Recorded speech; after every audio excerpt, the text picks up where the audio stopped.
mines the irony for nuggets of the darkest Kafkan humor, even as his not exactly lovable hero insists on living according to middle-class conventions that have long ceased to have any meaning. When the stormtroopers come knocking at his door, Otto Silberman manages to slip out the back of his comfortable bourgeois home, leaving behind all of his belongings, while his Christian wife helps hasten his escape. He has a decent amount of cash, he knows his way around, he could even pull a few strings, and a number of people owe him favors. Besides, all this is bound to blow over soon. After all, he served on the front in the Great War. He dutifully pays his taxes, runs a respected business. In short, Otto Silberman is a thoroughly upstanding citizen. Of course, the fact that he doesn't look Jewish helps. When he boards a train, he is the sort of traveler who gives every indication of knowing where he is headed, and his fellow passengers feel free to engage him in conversation. A man with a Nazi lapel pin suggests they play chess. A stenotypist whose leftist boyfriend served time in a concentration camp confides her problems, and the estranged wife of a lawyer is happy to flirt with him. He listens to disgruntled miners and regales light-hearted soldiers, and so we, too, meet a cross-section of the populace, regular Germans pursuing their everyday affairs, minding their own business, going about their lives with nary a care in the world. While his looks succeed in deceiving others, over time he begins to see he may simply be deceiving himself.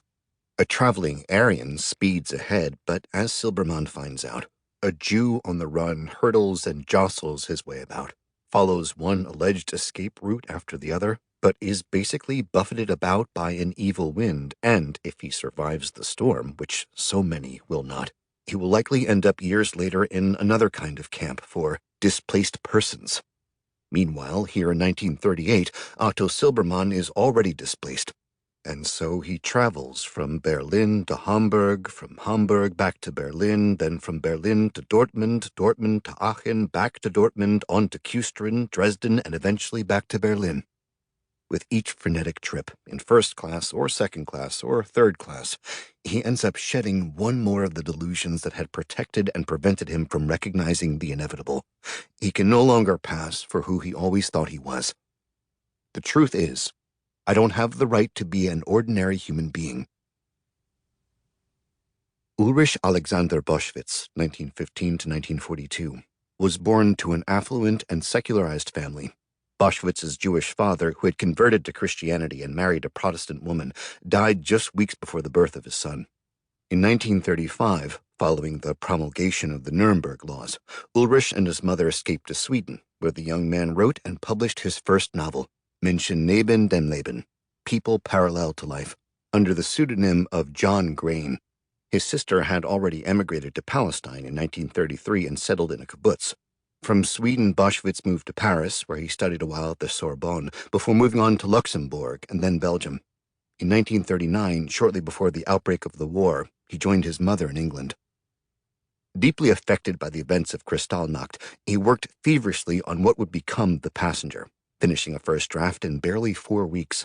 In England, he was able to publish an early version of the novel, which was also brought out in France, though barely noticed in either country. As an official enemy alien, Boschwitz was interned following the outbreak of hostilities in a camp on the Isle of Man, along with thousands of other refugees from Germany and Austria, as well as a small number of actual Nazi sympathizers.